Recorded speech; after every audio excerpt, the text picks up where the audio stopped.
आज का हमारा टॉपिक है भारतीय संविधान कैसे बना। भारतीय संविधान क्या है और उसकी आवश्यकता क्यों पड़ी, ये हमने पिछले वीडियो में पढ़ लिया। आज हम ये पढ़ेंगे कि भारतीय संविधान कैसे बनाया गया। तो सबसे पहले भारतीय संविधान सभा का निर्माण भारतीय संविधान बनाने के लिए किया गया, यानी भारतीय संविधान का निर्माण एक संविधान सभा द्वारा किया गया। और इस संविधान सभा का निर्माण कैबिनेट मिशन योजना के अंतर्गत हुआ।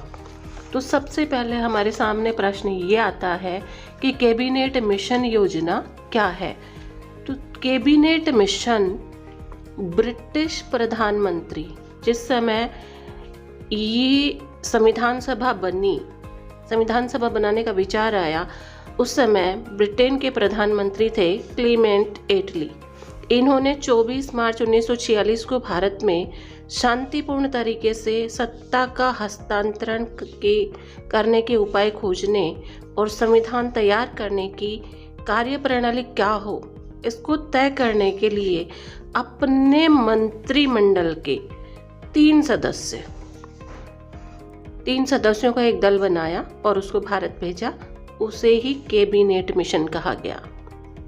एक बार फिर से देख लें कि संविधान सभा का गठन करने के लिए ब्रिटिश प्रधानमंत्री क्लीमेंट एटली ने 24 मार्च 1946 को भारत में शांतिपूर्ण तरीके से सत्ता हस्तांतरण के उपाय खोजने और संविधान तैयार करने की कार्यप्रणाली क्या हो, ये तय करने के लिए अपने मंत्रिमंडल के 3 सदस्यों का एक दल भारत भेजा, जिसे हम कैबिनेट मिशन के नाम से जानते हैं।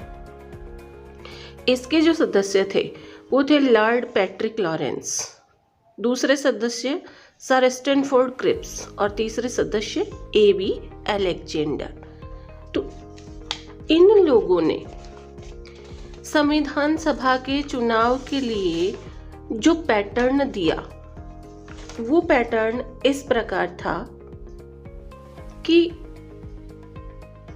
संविधान सभा के सदस्यों का चुनाव होना चाहिए। और वो चुनाव किसके द्वारा होगा? 1935 में भारत शासन अधिनियम के द्वारा प्रांतीय विधान सभा का गठन किया गया था।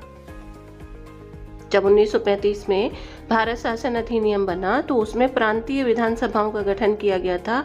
उसके जो सदस्य थे, उन सदस्यों द्वारा संविधान सभा के सदस्यों का चुनाव करना, ये कैबिनेट मिशन की योजना के अनुसार था। अब इसमें संविधान सभा का गठन कैसे होगा? तो संविधान सभा का गठन जुलाई 1946 में कैबिनेट मिशन योजना के अंतर्गत किया। उस योजना के अंदर ये बताया गया था कि प्रति 10 लाख की जनसंख्या पर एक सीट होनी चाहिए। तो इस प्रकार जो ब्रिटिश गवर्नमेंट द्वारा शासित प्रदेश थे, प्रांत थे, उससे 292 सीटें आई। देसी रियासतों को 93 सीटें मिली और चीफ कमिश्नर शासित प्रदेशों को 4 सीटें मिली। इस प्रकार संविधान सभा के टोटल सदस्यों की संख्या हुई 389। इसके अलावा कैबिनेट मिशन का जो दूसरा सुझाव था वो ये था कि प्रत्येक प्रांत की सीटों को जो 3 प्रमुख समुदाय हैं, मुसलमान, सिख और सामान्य, में उनकी जनसंख्या के अनुपात में बांट दिया गया। इस योजना के तहत संविधान सभा का गठन हुआ। अब संविधान सभा के सदस्यों का चुनाव प्रांतीय विधानसभा के सदस्यों ने किया। ये प्रांतीय विधानसभा के जो सदस्य थे, इन्होंने समानुपातिक प्रतिनिधित्व और एकल संक्रमण मत पद्धति का प्रयोग करते हुए अपने प्रतिनिधियों का चुनाव किया। देसी रियासतों के चुनाव का जो तरीका था वो उनके राजाओं से परामर्श करके तय किया गया। तो इस प्रकार 1935 का जो भारत शासन अधिनियम था, उसके द्वारा प्रांतीय विधानसभाओं का गठन किया गया था और इन्हीं विधानसभा के सदस्यों द्वारा संविधान सभा के सदस्यों का चुनाव हुआ था। इसके बाद हम बात करते हैं संविधान सभा की 9 दिसंबर 1946 को इसकी प्रथम बैठक का आयोजन हुआ और उस बैठक की अध्यक्षता डॉक्टर सच्चिदानंद सिन्हा ने की। ये संविधान सभा के अस्थायी अध्यक्ष चुने गए और सबसे सीनियर थे उस सभा के अंदर। उम्र के हिसाब से ये सबसे वरिष्ठ थे, इसलिए इनका अध्यक्ष पद पर चुनाव किया गया। उसके बाद 11 दिसंबर 1946 को जब इसकी पुनः बैठक हुई तो उसमें स्थायी अध्यक्ष का चुनाव किया गया और स्थायी अध्यक्ष डॉक्टर राजेंद्र प्रसाद को बनाया गया, जो भारत के प्रथम राष्ट्रपति भी बने। इनका राष्ट्रपति पद पर निर्वाचन हुआ। 13 दिसंबर 1946 को पंडित जवाहरलाल नेहरू ने संविधान सभा में उद्देश्य प्रस्ताव प्रस्तुत किए। जो हमारी उद्देशिका है, जो हमारी प्रस्तावना है, उससे संबंधित जो उद्देश्य यानी हमारे संविधान का उद्देश्य क्या होगा, ये पंडित जवाहरलाल नेहरू ने प्रस्तुत किए। इसकी 8 कमेटियां या 8 समितियां बनाई गई और उन समितियों के अध्यक्ष बनाए गए। इन समितियों ने 2 वर्ष 11 माह 18 दिन में संविधान बनाने का कार्य पूर्ण किया और कुल 166 बैठक हुई। ये तो इसकी कार्यप्रणाली थी। अब हम बात करते हैं कि संविधान सभा में प्रतिनिधित्व किस तरीके से मिला। तो देखिए, संविधान सभा में अनुसूचित जाति के 26 सदस्य थे।